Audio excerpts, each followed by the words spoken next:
禀告殿下，王启年求见。谁？王启年？是，他一个人？就他一人。有意思，让他进来。是。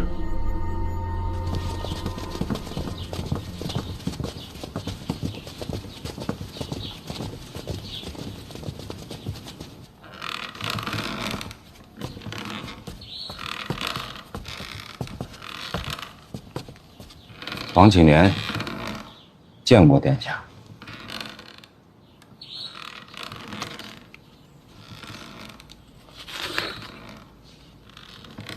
哪儿的有？我买的。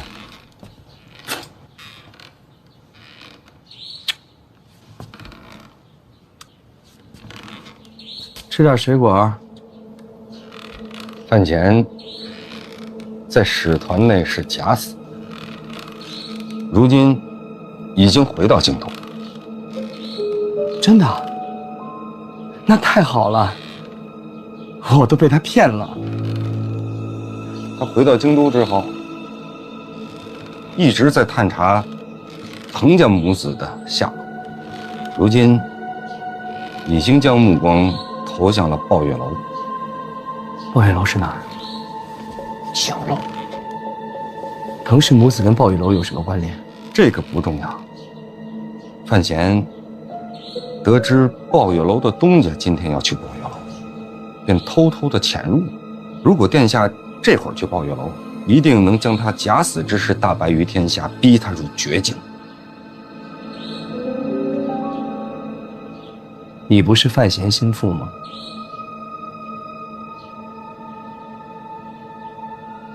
小范大人对王某有情有义，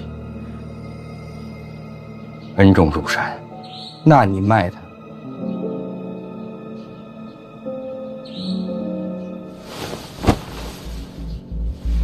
王某只求殿下事成之后，将我妻女放回。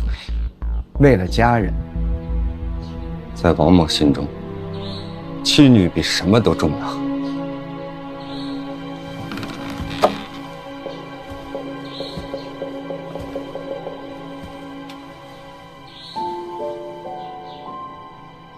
我能信你吗？好，我答应你，只要今日能堵住小范大人，我手里的人，你都可以带走。谢殿下。吴舅，那就陪我逛趟抱月楼。是。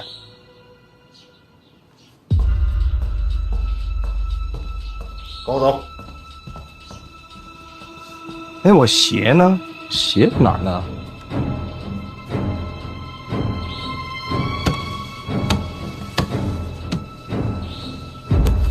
殿下，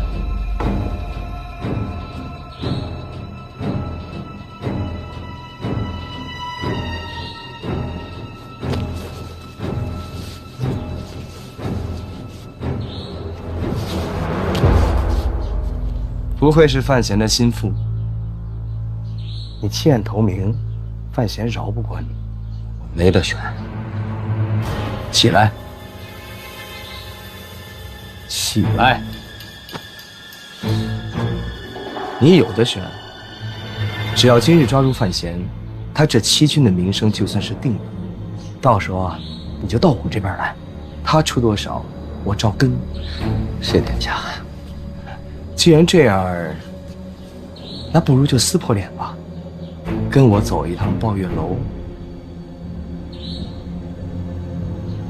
都听殿下的。真不错。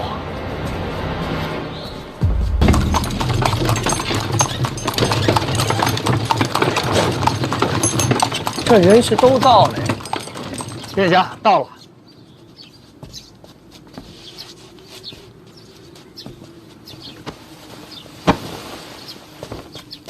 你确定范闲这时候在里面？绝对在。跟我一块进去。殿下，这喂，做人可不能瞻前顾后，想给自己留退路的，往往都成了绝路。小人遵命。真聪明。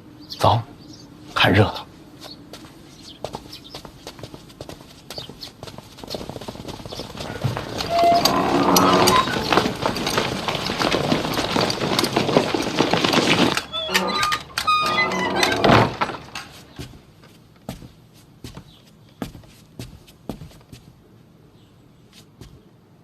你把他咋样了？晕了，这就晕了。我好歹也是个高手。哎，那你那针剂呢？怎么样了？缓一会儿就好了。啊，那他一会儿醒了，我咋跟他解释？他看见你了。你说话呀，怎么了？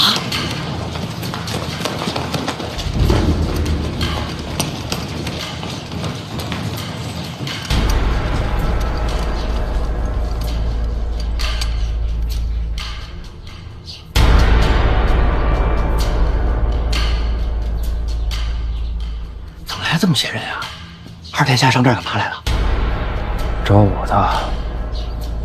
他知道你在这儿。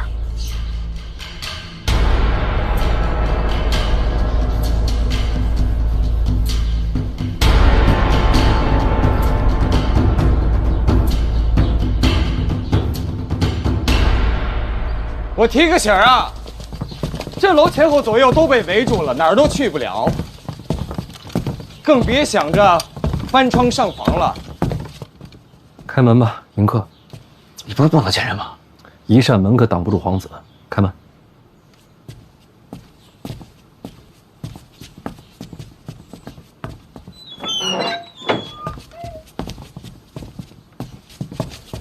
二殿下，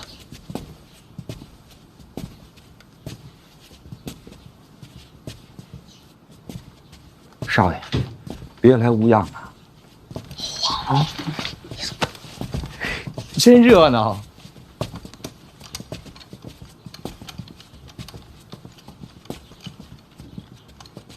这是，困了吧？睡会儿。这是驴踢的。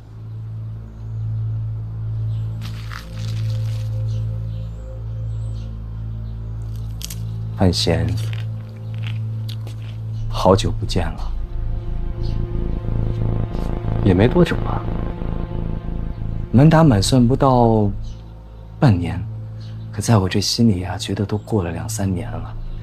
京都没了你，真没趣儿。你知道吗？我去北齐的路上，燕萧一想要杀我。真的？我呢就一直好奇，他怎么知道我的行程啊？我要走哪条路没告诉过别人。那他怎么知道的呀？其实很简单，知道我不走哪条路，就可以算出我的行程。此去北齐路途遥远，沿途关卡尽是你的门下。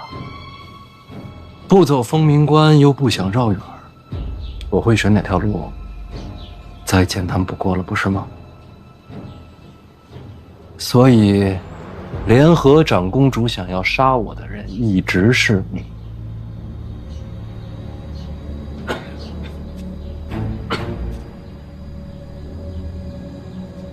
大贤，其实抱月楼私卖人口的事，随便查查就清楚了。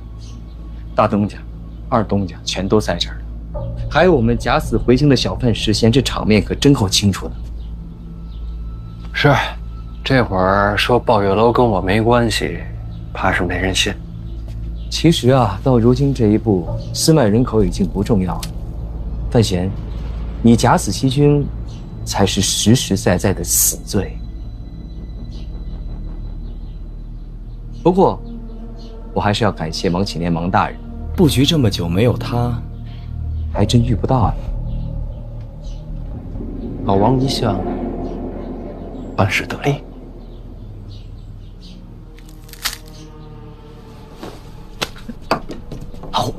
老王，你这是吃里扒外啊你！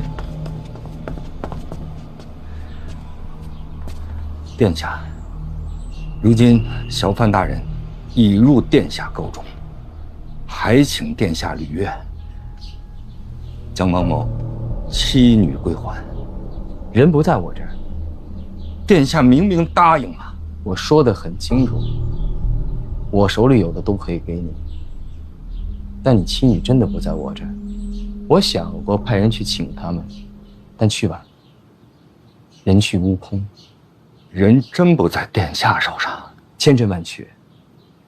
哎，你不要慌，等这事儿过了，我帮你寻呢。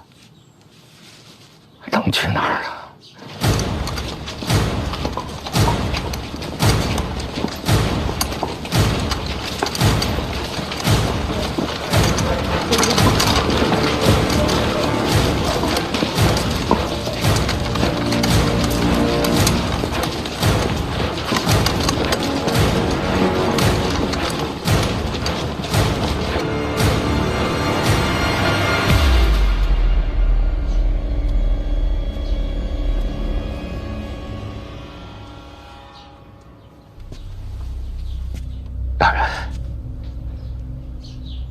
我以为人是让殿下。理解。其实我也挺奇怪的，把人抓走了，也不留个要求啊，是不像你是吧？抓人人命都是为了谈条件。这不重要。其实到现在，我真的有点被自己感动到了。即便到如今这般田地，我依然想给你一个机会。如果你愿意化敌为友，我立刻放了滕家母子、鲍玉楼的麻烦事儿，一笔勾销。到这个时候，还得是你来原谅我。都一样，人生在世，谁没做过什么错事儿啊？放下，放下就好。放下？怎么放下？鲍月楼买卖人口，逼良为娼，这些人受的委屈该怎么算？该怎么算？找你算。他们这样都是你造成的。我不在乎他们，我在乎的是你。只要你愿意化敌为友，这些人不都你说了算吗？两条路，要不然和解，要不然杀你。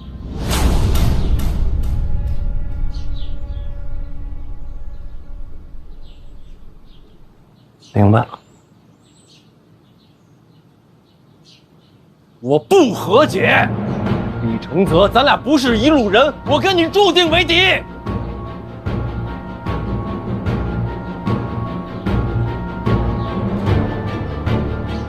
可惜了。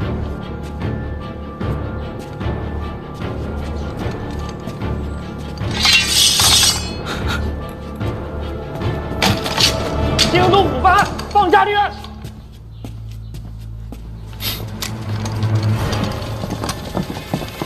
别动！别动！都别动！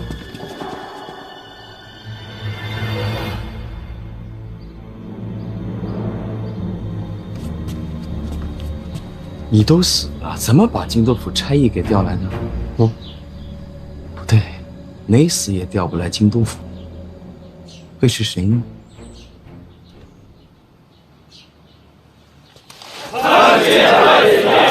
哎，各忙各的，免礼吧。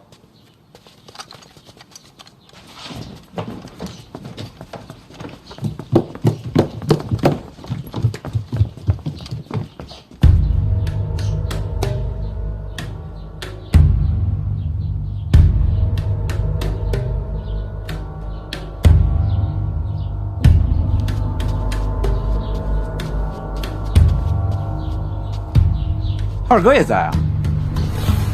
见过太子殿下。哎，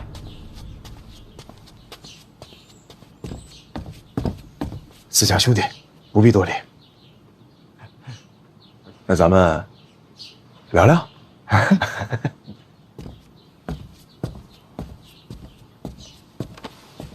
多免礼吧。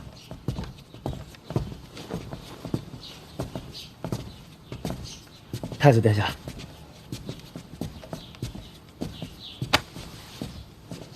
这孩子什么章程啊？困了，睡一觉。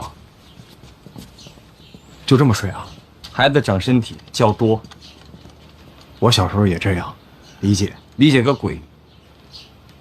哎，你这脸怎么回事？驴踢的。嘿，二哥还真是什么都知道啊。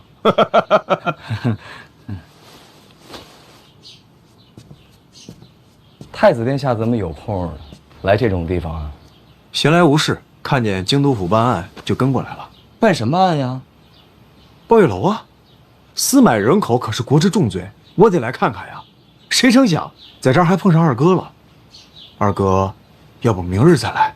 啊？我劝你说话做事三思。思什么？怎么思啊？范闲欺君，这是死罪。你连这也敢护着？他不真死了吗？眼前这位是？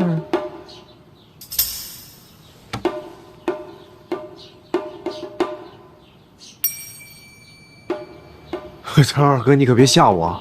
我这眼前哪有人啊？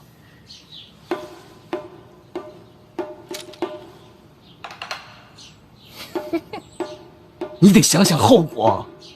包庇欺君，这是同罪。我近日啊，甚是乏累，我眼瞎，我耳聋，我何罪之有啊？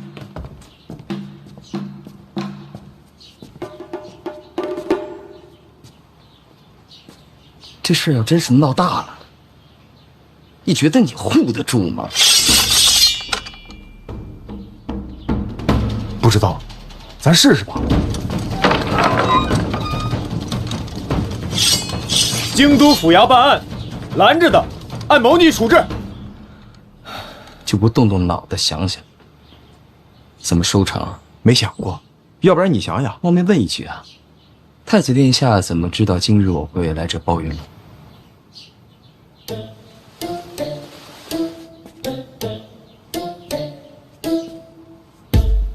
王启年，嘿，殿下，这千怪万怪啊，这都得怪我家大人啊！小人本质还是纯良的。范闲去抱月楼了？正是。那您一会儿还得去二哥家。小范大人说了，只要太子殿下时机把握得准，就能把人堵在抱月楼里。范闲这是把自己当鱼饵了，就希望太子殿下钓得开心。连环套，真把我给骗了！这都是我家大人他的心眼太多，小人也是勉为其难。要是你的亲女真是我抓的，刚才我都把人交给你了。还好哈，他们母女啊不在您手上，这就安全多了哈。话套得好，坑啊挖得妙。小人惶恐，小人惶恐。王启年，你这坑蒙拐骗挺自然，把我都给骗了。平时没少干吧？哪儿有啊！王某一向都是洁身自好啊，主要是被我家大人呐给拐着的啊。哎，二哥，咱这刀都拔出来了，怎么你还聊上天了呀？拔刀？拔什么刀？没拔呀，那就坐下聊会儿呗。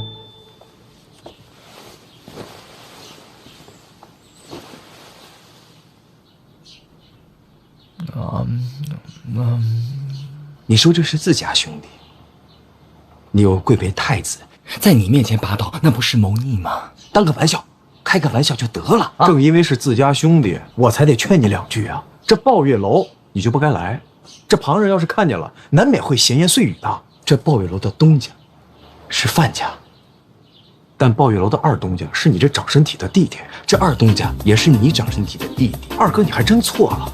楚军不入皇子之列，他比我小吧，但他排老三，所以这兄弟啊算不到我头上来。怎么着？今日准备把我给拿了？你这话说的，我把你当亲兄弟，出了这门啊，我只字不会提的。那我该怎么回报呢？把滕家母子放了。啊，范闲不是不在吗？刚刚是我的心声。哦，其实闹翻了又怎么样？这抱月楼与我毫无瓜葛，外人诟病两句，我不疼不痒。抱月楼跟你毫无瓜葛，我问心无愧。你确定？非常确定。那咱们借一步说吧。好。哎呦，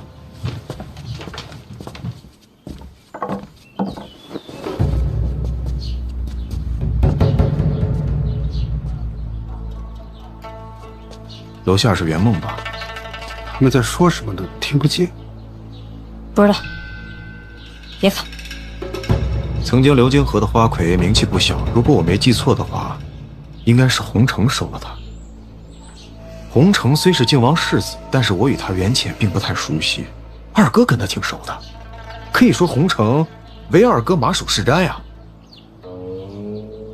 把话说明白点啊，这个关系呢，就是圆梦跟洪承，洪承跟二哥，铁三角吗？这不是？外人看来，二哥跟着抱月楼还是有点牵连的。有点牵连恐怕不够吧？就怕深究。那要是什么都查不出来呢？人言可畏啊。直说吧，人言可畏，想换点什么？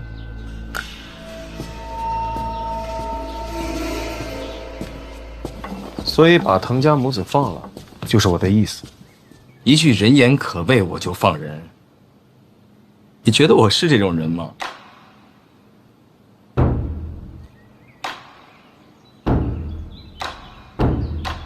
看人真准，我还真是。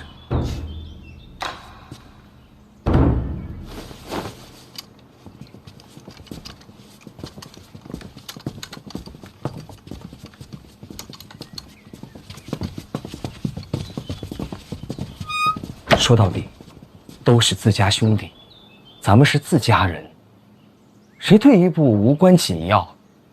白五舅，殿下，把滕家母子送回住处。这个快去。是。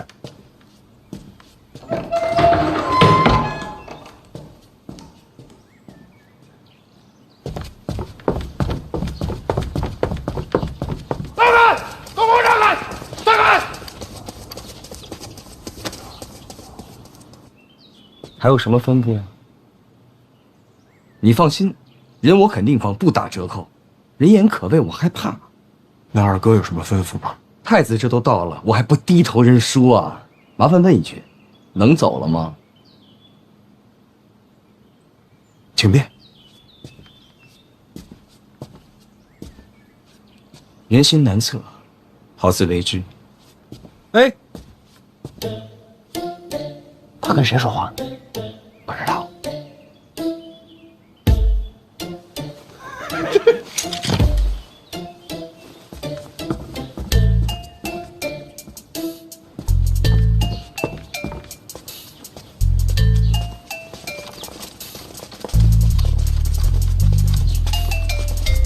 府衙办案，别给人添乱，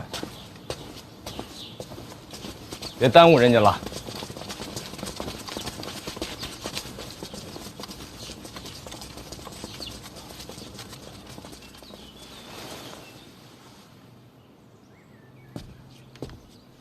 琢磨什么呢？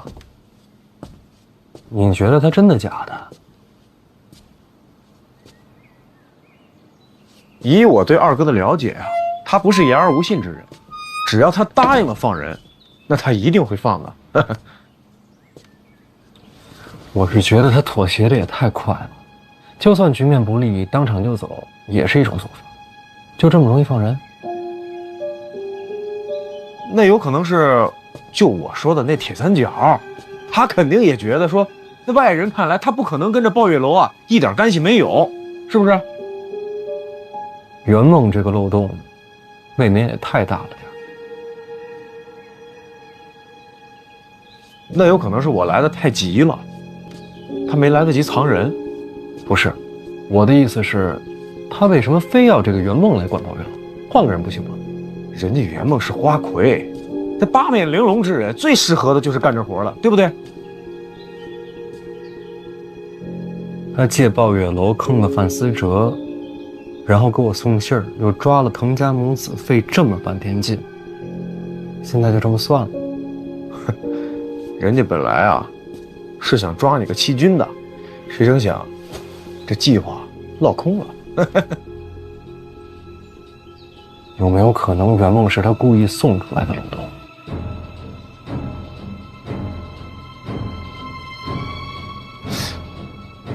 那他图什么呢？图什么？是啊，图什么？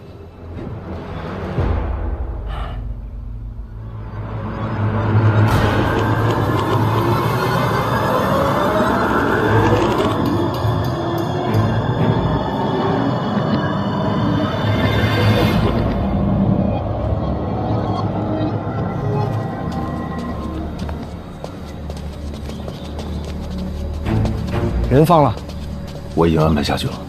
孤儿寡母的，别把人吓着。咱们就这么把滕家母子送回去？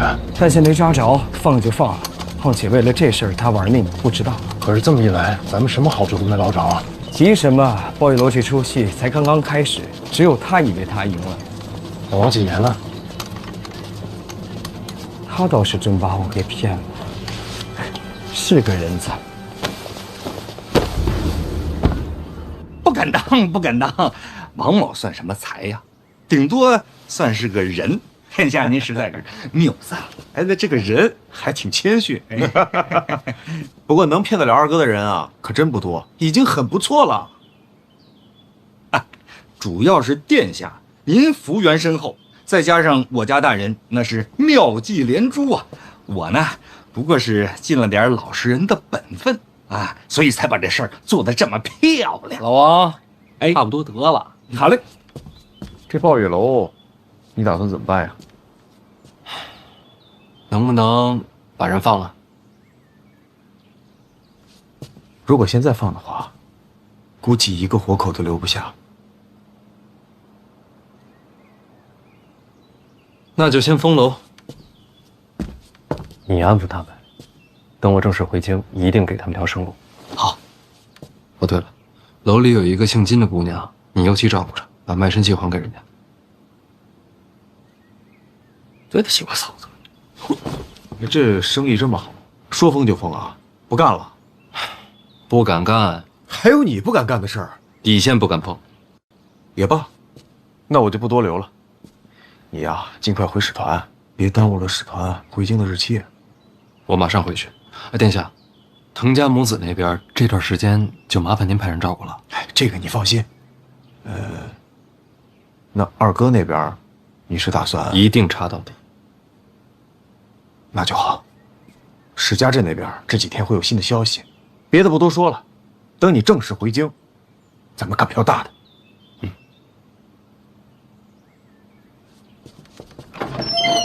殿下难了。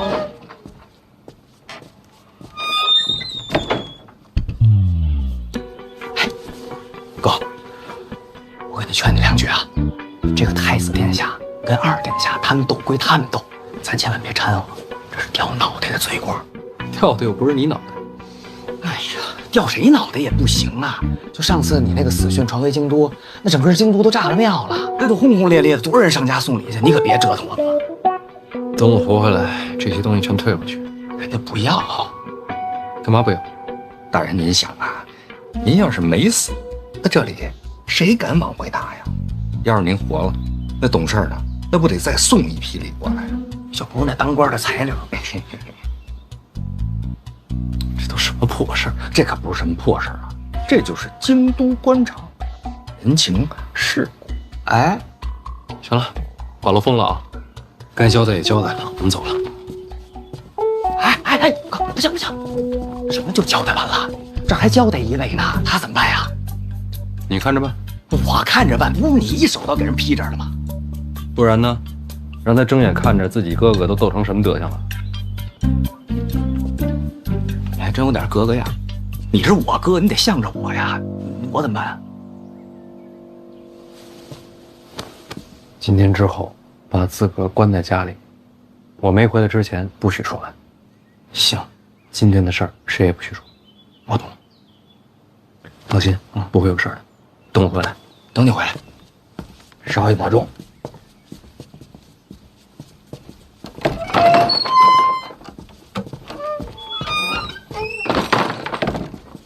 挣点钱容易吗？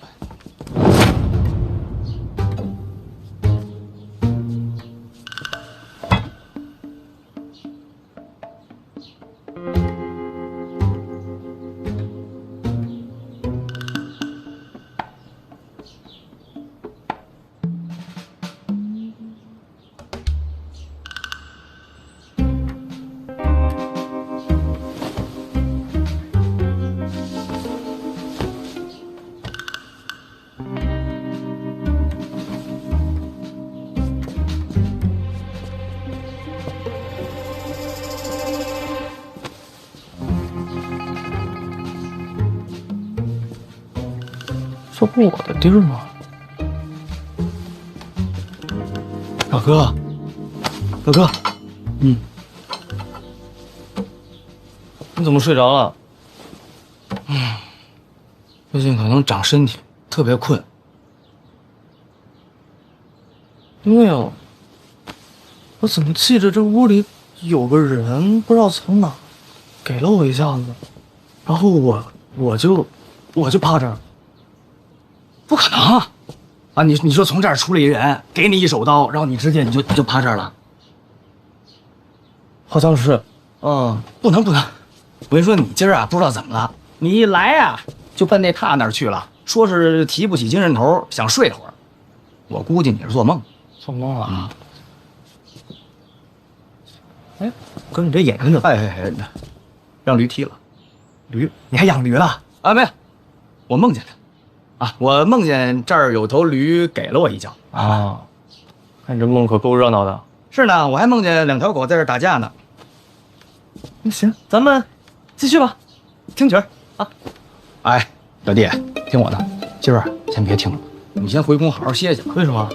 最近咱们啊，这个精神状态都很差，对吧？你看梦特别多，我梦见让驴踢了，你梦见让范闲打了，对吧？范闲，有坏人，你梦见让坏人打了，对吧？所以我觉得算了。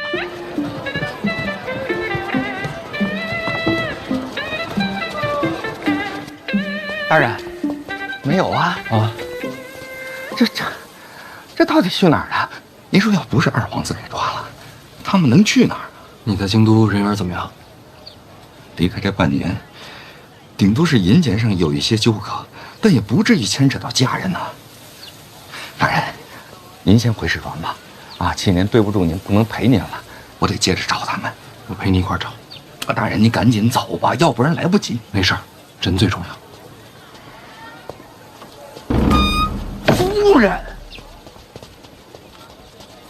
你在屋内啊？爸爸呢？躲什么躲？给你擦擦汗啊！瞧把你急的！哎，我们就在屋里，我哄他睡觉呢。但我怎么没看见呢？你们怎么就消失了呢？被人带走了。带走什么意思？保护我们。保护？谁呀？还能有谁？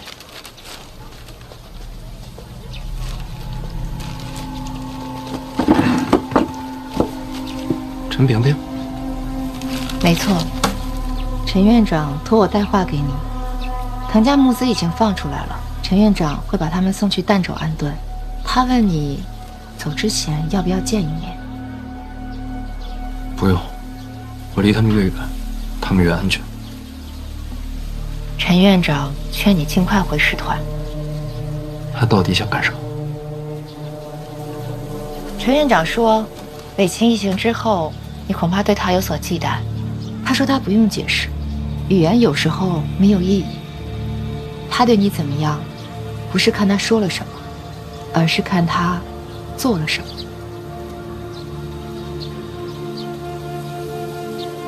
你能看透他吗？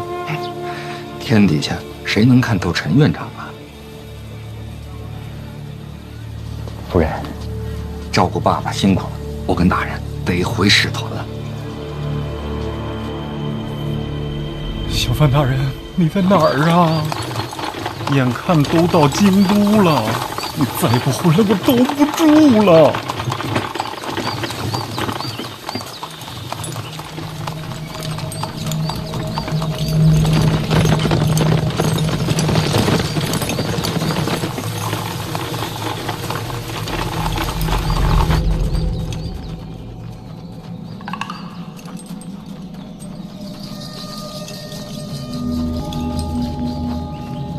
看见了吗？此人每天都在对着范闲的骨灰说话，虽然听不清楚说的什么，但这份忠诚，倒确实让人佩服。你在哪儿啊？到底呀？急死了！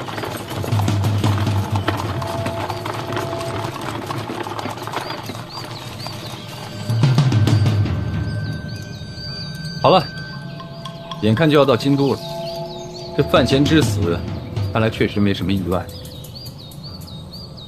走，回京禀告殿下。这。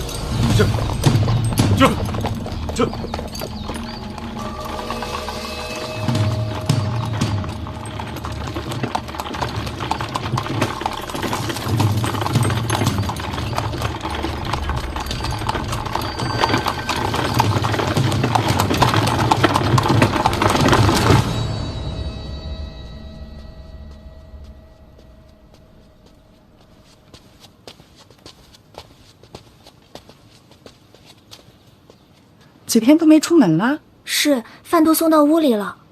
是不是生病了？能吃得很，我们还给他准备了好喝的酸酪，还加了水果，瞧着不像生病啊。屋里还有其他人？没有啊。说不准，孩子这岁数，做出什么都有可能。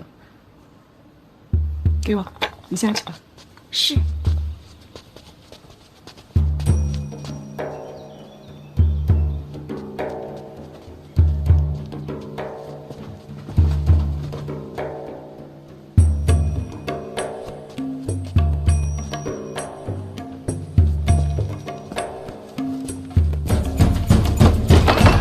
娘，要不您进来？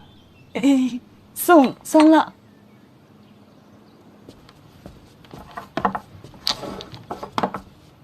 床底下您也翻翻啊。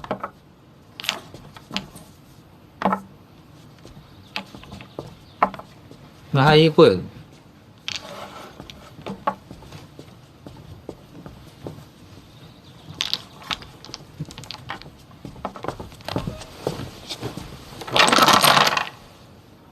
没人吧？那你为什么天天屋里躲着？平时没这样啊。他不让我出去。谁呀？没事，我自己不想出去。为什么？闯祸了？你就别问了，反正我不能出去就完了。不是惹上姑娘家了吧？什么姑娘家？哪有姑娘家呀？没有，你别瞎猜。那你要在屋里待多久？其实也不知道，估计再等一阵就能出去了吧。等人？没有，你就别问了您。哎呦，没完了您。姑娘家？哎呀，他要是姑娘就好了，男的。嗯。娘，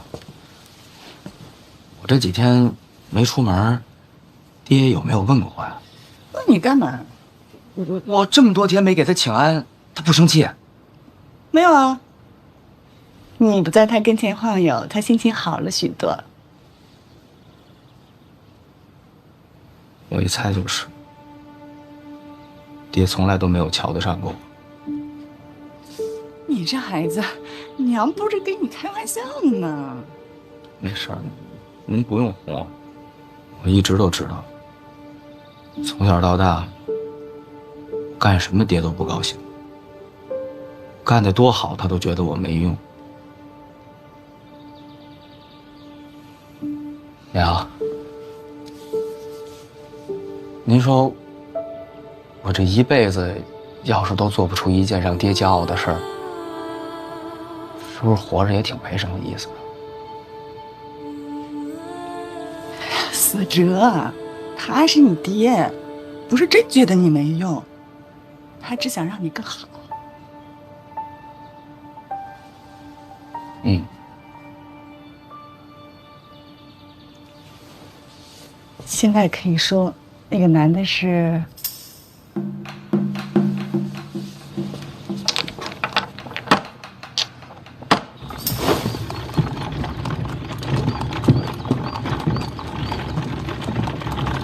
哎呀，大人，好听了吗？本来也没多大事儿。怎么没多大事儿啊？自从秦霍萧安大战之后啊，您这身体内的霸道真气就总不听使唤，就亏了我弄了这辆马车了，还能让您好好的休息休息，要不然又该吐血了。这次范闲之死，我殿下亲自葬。回京之后，我给你们请过。哈哈哈。哎，别可惜，您给烧了，不然让殿下亲眼看看范闲的尸体，他会更安心。行了，还多久回去啊？天黑之前吧，应该能赶上使团了。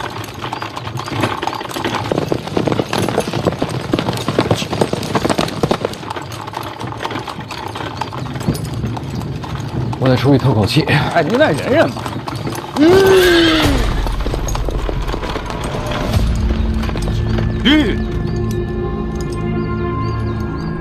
范闲，这么巧啊？那是真巧。谢必安，我都死这么多天了，你还跟着使团给我守头气呢？杀了他，让他再死一次！我冲！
赌一把，生死在天。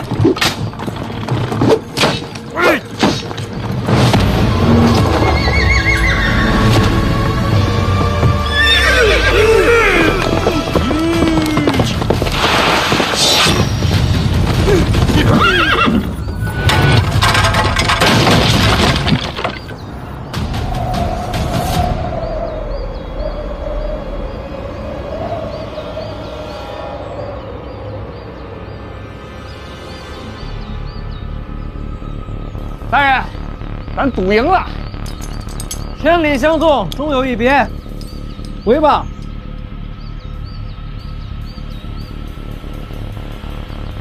哎，回去告诉李承泽，在京都等着我。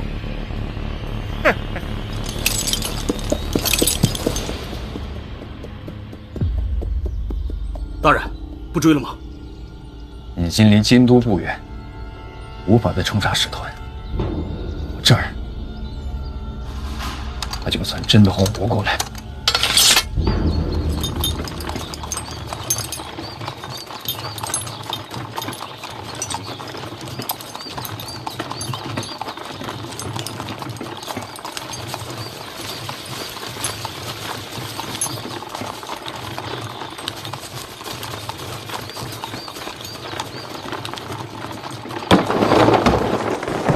哟，大人，你回来了！哎呦，我也回来了，都回来了，太好了，真是不容易呀，总算是活过来了。哎，那小袁公子说你活不过来了，他跟那瞎说什么呢？我先把这灰给你砸了。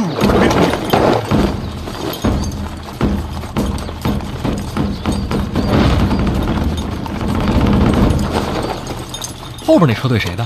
哎呦啊，北齐大公主。北齐大公主啊，哪儿来的？啊，一路这不就跟着使团吗？你们刚走不久就跟上来了。北齐小皇帝新下的旨意，要跟咱庆国联姻，这一路上跟着使团，天天催路程了。多亏小严公子据理力争，这才每天走得慢点儿。嘿嘿嘿嘿嘿。哎，跟谁联姻？咱庆国大皇子啊。大皇子，大皇子不是常年在外领兵打仗吗？怎么成亲呢？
老大要回京了，边军换了统领，大殿下只带了贴身护卫回京。这么多年，怎么忽然把他给调回来了？听说要成亲，北齐大公主要和大殿下联姻。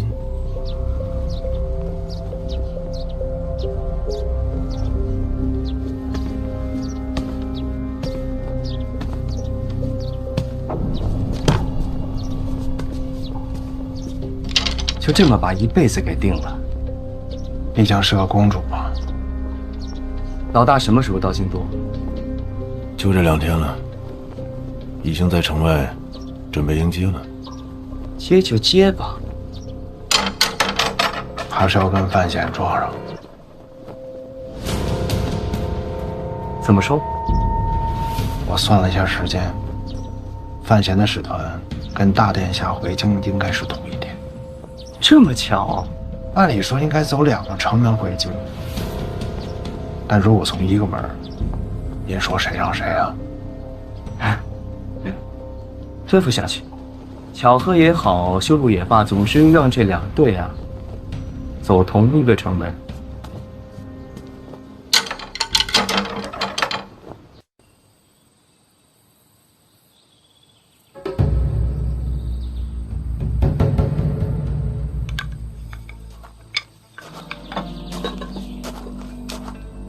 范闲，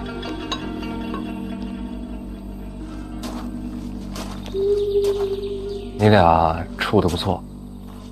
什么叫处得不错？你没看着铁链绑着呢吗？看见了，说明什么？他不是秦国人，怎能不防？那你杀了他不就完了？还天天守着？杀了他，对我并没好处，也没坏处，自欺欺人。你回使团做什么？这话问的，我假死结束了，该活过来了。你活不过来了。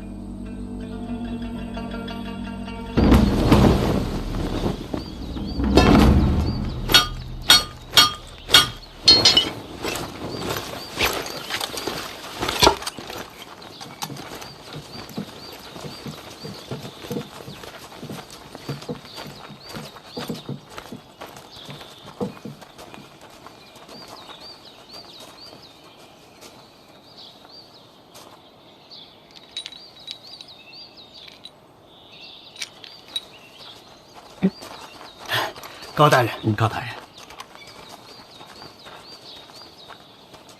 老王在呢，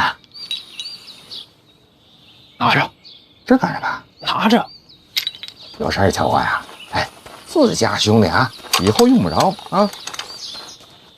这是北齐的银子吧？你怎么知道？味儿不一样啊。哎，老高，给我这银子干什么用的？赔你的。赔什么？你小子把我什么东西弄坏了？没弄坏，有衣服钱。你当时不是走得急，有几件衣服留在使团了吗？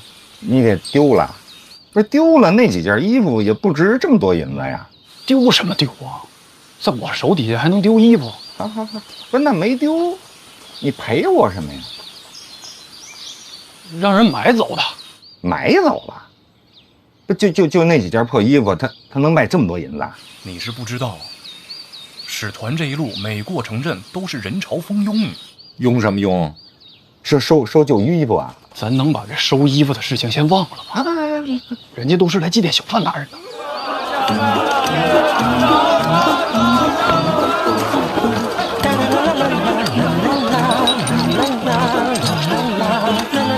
都说使团是小范大人最后一站，一个个往马车上扑，哭着喊着说要收藏小范大人的遗物来寄托哀思。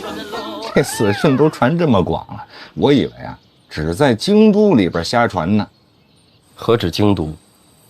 你的死讯，庆国皆知，不合理，当然不合理。监察院做的宣发。什么是宣发啊？幕后推手，传播消息。要做到这种程度，光是监察院还不够，得是陛下的意思。可是陛下明明知道我还活着，为什么要传播我的死讯呢？陛下目光自在天下，所以传播我的死讯是为了庆国，一切都是为了庆国。既然我死了，对庆国更好，不如你借势来个假死变真死。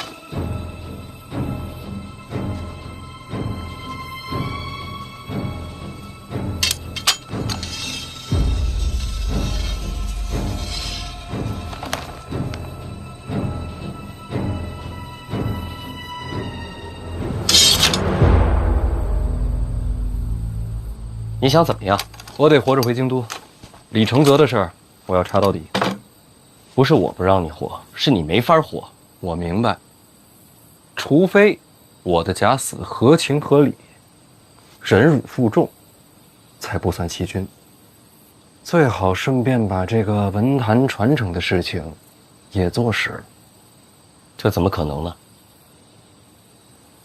北齐大公主是不是也在使团？你要做什么？看人怎么样？反正就是个公主嘛。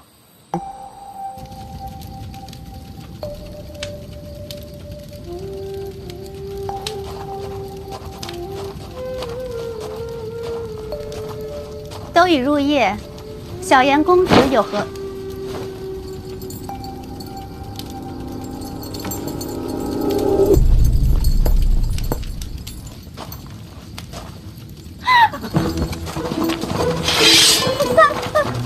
范闲，你公主见过我？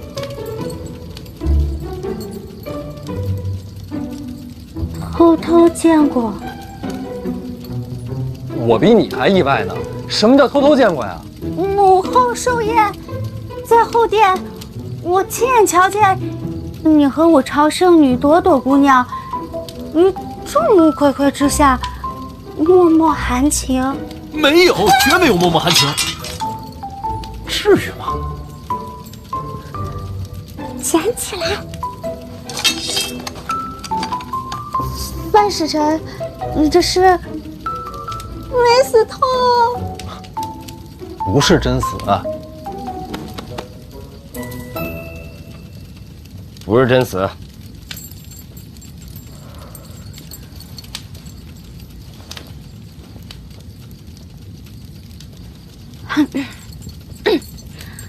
没事啦，散了吧。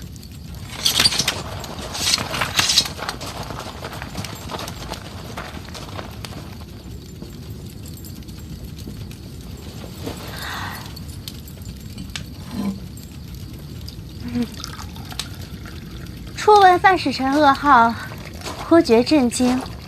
现如今见到范使臣安然无恙，本宫也颇觉欣慰，总算没有天妒英才。公主很少出门吧？身为公主，怎能擅出宫门？明白了，所以有些紧张。大齐皇室无论在何处，都得荣辱不惊，怎会紧张？行，明白了。公主殿下，咱们聊点正事儿。啊，你来之前，你家小皇帝和太后跟你交代什么了？都下去吧。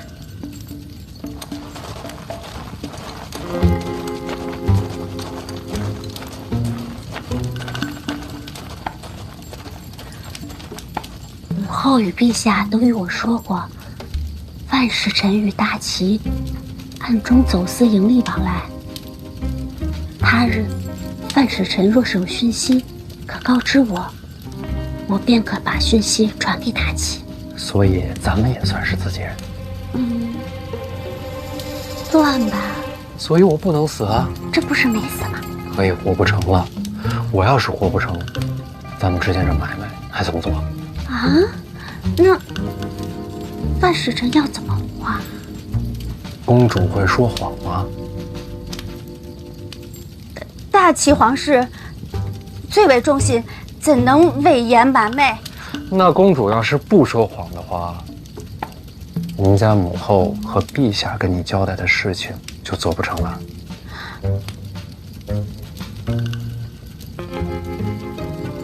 那我也不会啊。公主放心，很简单的，我教你啊。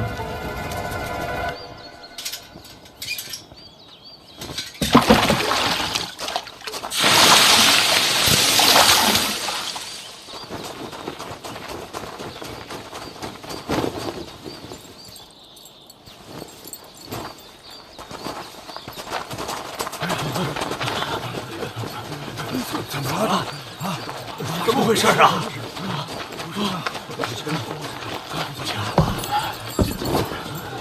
恭喜诸位，终于逃出生死之危。生死之危？使团离开大齐，进入庆国境内，就有人追踪而来，暗中窥视。公主危言耸听了，使团进入庆国，自有军方护卫，谁敢动手啊？对，这世上总有千军万马也挡不住的人。哦，难道是大宗师？啊，没错，大宗师来使，大宗师来使，听说过。大宗师之威，胜过铁骑如林。大宗师为何要针对使团啊？庄墨涵先生临终之际，将一生藏书赠予范闲范大人，这代表什么？这当然是代表文坛传承啊！没错，文坛盛世总在两国之间，其他人心中怎么想？是境外蛮族，是杜一城。公主怎会知道大宗师会出现呢？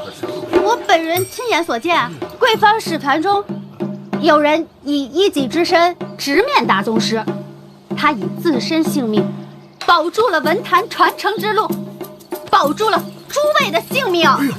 这是谁呀？绝对是个高人。是啊，竟敢直面大宗师，有魄力。哎，你干钱呀？不许靠近，不许靠近！小范大人，你不是已经死了吗？小范大人，这到底是怎么回事？给我们大家讲讲啊！是啊，讲讲。哎，算了，不说也罢。大人他这是不贪功啊！可是大家有知道真相的权利。启年，大人，诸位，在这个大宗师面前呐，大人只有假死这一条路。只有小范大人他死了，那所谓的文运才能无人继承，那位大宗师也就不用杀入使团，才确保了大家的安全呐。原来小范大人假死是为了救我们，为了倾国呀，不值一提。公主啊！凑巧此事被公主撞见了，多谢公主为范某隐瞒。文运乃国运，大齐南庆，分而享之，岂容他人染指？是，公主请坐。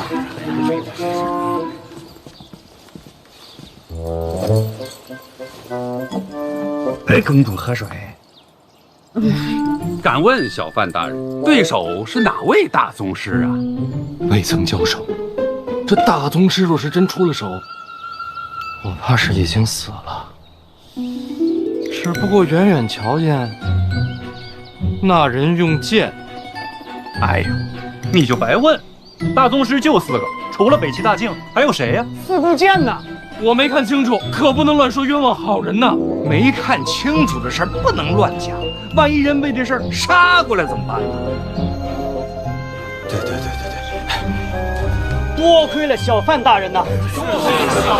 多亏了小范大人。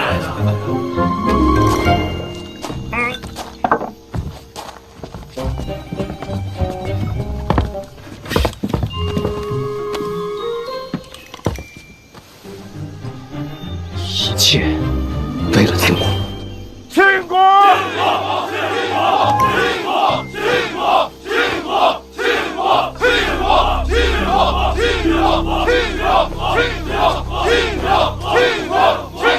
大家安静，给大家半个时辰的时间，整装拔营。半个时辰之后，准时出发。小范大人安然无恙，是庆国的幸事，速将此消息传回京都。是大人，是大人，对他吧。是啊，小范大人这乃庆国之福啊！对呀。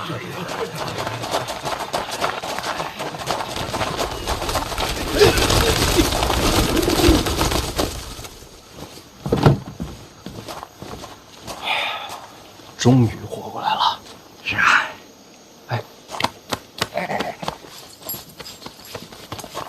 小范大人，你不怕那4股剑亲自赶来？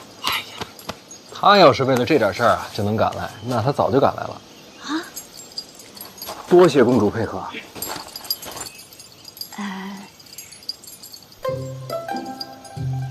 范大人，有件事不知能不能问上几句？你问呗。贵国与我大齐联姻，那位大皇子是怎样的人啊？大皇子常年领兵在外，我跟他没见过。哦，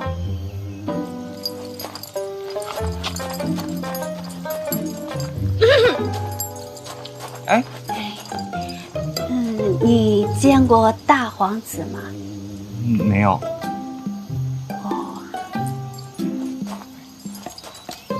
哎，您慢点。小严公子，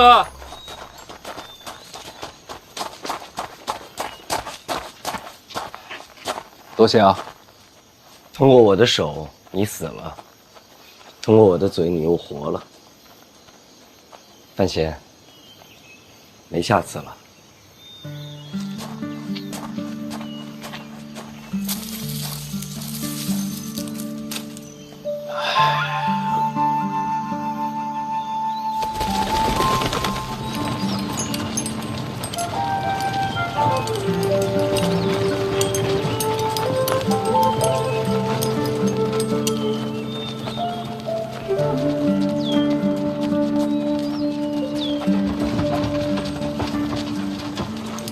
哎，老王啊，前面来一人啊，是来接使团的吧？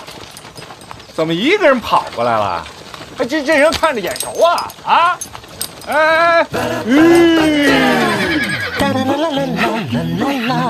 小范大人，哎呀，你可回来啦！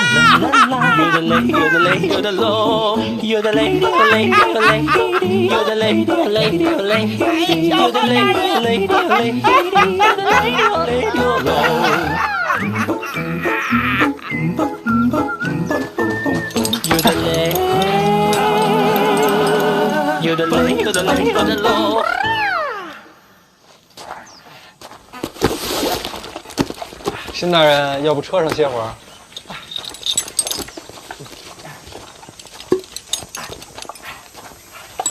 哎，辛大人，哎，慢点儿。哎呀，多谢！哎呀，多谢！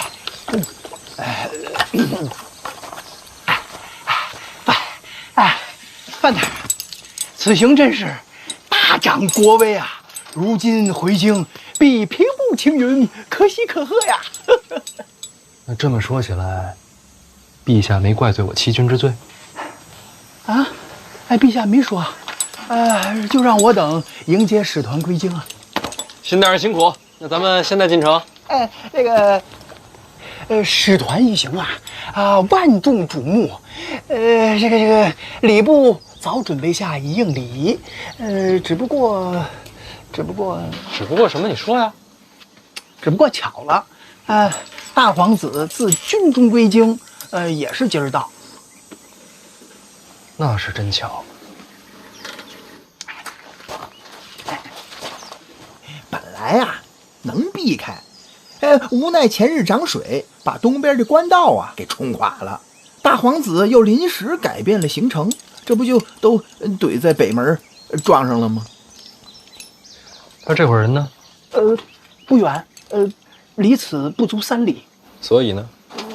大皇子的骑兵亲卫，待会儿就到。所以到时候2队人马挤在城外，不太好看。正是。礼部专门让你过来，劝我让个路。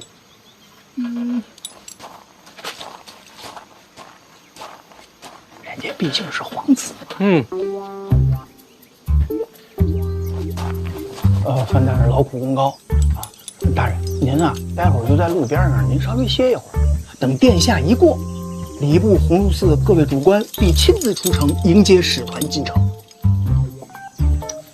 这点小事随便找个办事儿的，跟我说一声就行。怎么辛大人自己跑一趟？无妨，我对范大人也是日思夜想啊！您看，兴奋的我昨天晚上都一宿没睡觉。您看我现在见您多激动啊，激动的我眼泪都……辛大人收。辛大人晚些再哭。行，我待会儿再哭。那您这让路的事儿呢？这事儿简单呀。哎，是，我做不了主啊。啊？北齐大公主也在车队里，知道吧？啊，那是知道。将来2国联姻，这位就是大皇子妃，也知道吧？知道。那让路的事儿，咱是不是得跟人请示一下？我看就没有这个必要了吧？你想瞒着？瞒着好。好，都听见了，听见了。欺瞒皇子妃这事儿啊，那是新的人主张的。别呀！那还是请示一下吧。行啊，都听新大人的。别都听我的呀！新大人，别，新大人，我做不了主啊！怎么会这么巧？说是换了行程，换了行程，就碰上我这边。虽说这公主车驾便代表着大国威仪，但是外臣觉着吧，反正将来都是一家人，这种事情不必在乎，好商量。